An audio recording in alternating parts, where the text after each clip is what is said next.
Hi, welcome everyone to Digital Learning Podcast. I'm Dan Downs, Director of Digital Learning in North Reading, and I'm here with Michelle Caulfield, who is the new Coordinator of STEM for the North Reading Public Schools, Thank K to 12. Hi, Michelle. Thank you for joining the podcast. Thanks, Dan.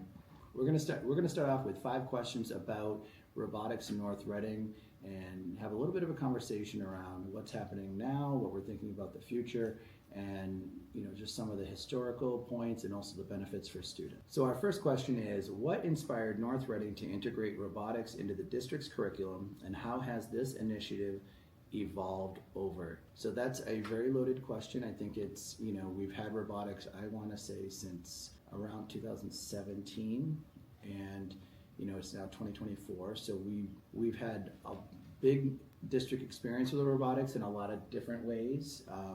Robotics was initially embedded into our elementary digital learning curriculum, and then at the same time, it was made possible at the middle school level to be a standalone course at first. And then, while John Bernard was here, we were able to add the 2 courses to the high school, with a big investment of robotics parts and platforms back when John Bernard was superintendent. But that was basically the beginning of the high school program.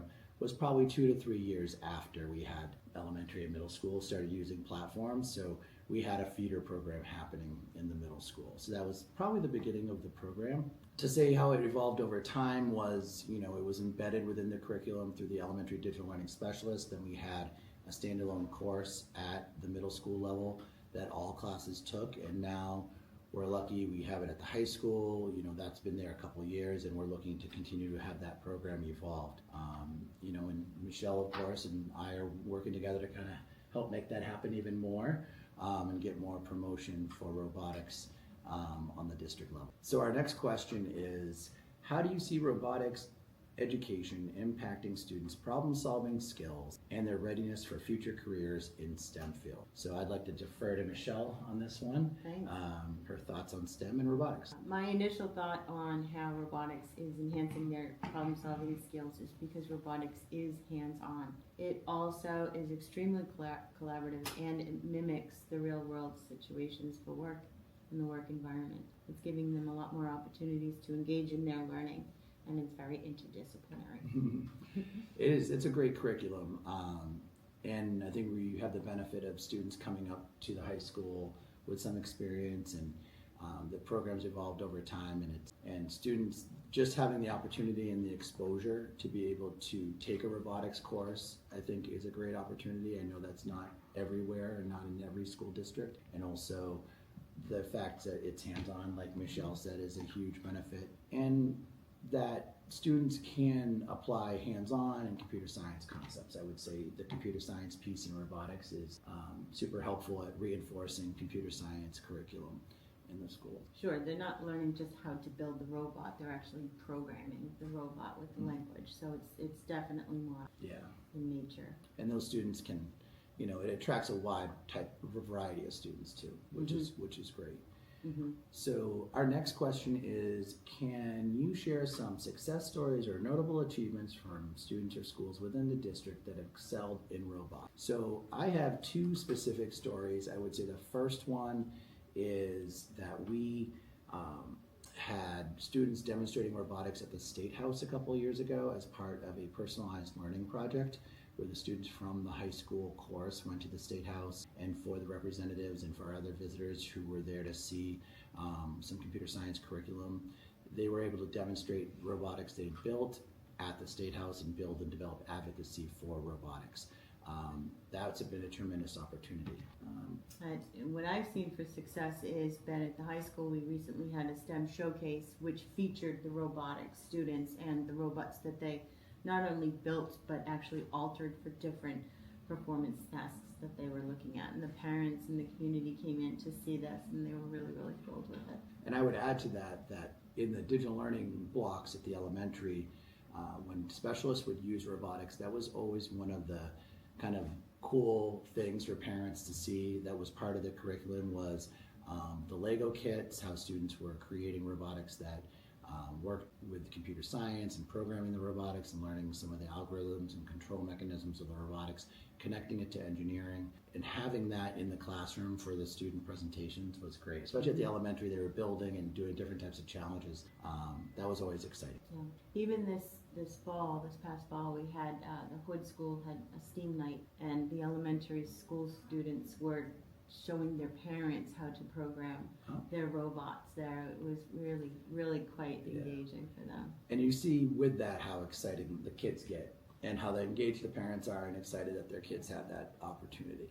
So it's great to have it at that level, and then students are ready so that when they have courses at the level, they at least have the experience. So our next question is, what challenge have educators and leaders faced in implementing and sustaining a robotics program, and how have they overcome these obstacles? So I would say, we wouldn't have had a chance to implement a high school course unless we committed to an investment several years ago.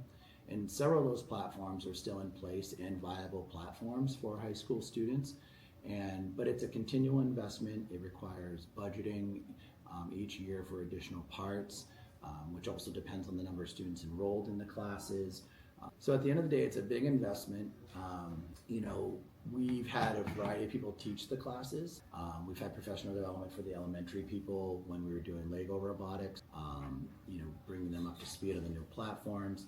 And also whenever we've committed to, running the course a different way, teachers have gone out of their way to do additional training or learn how the robotics platforms work so that we get best level possible. And a lot of that was benefited from grants from First Robotics and also grants from the state, with computer science. Yeah, I would concur. I think one of the biggest challenges has been the funding and the resources necessary, and the commitment that the teachers do have to continue the program is pretty admirable. Yeah, and some of that comes from the diversity of the cost of different platforms.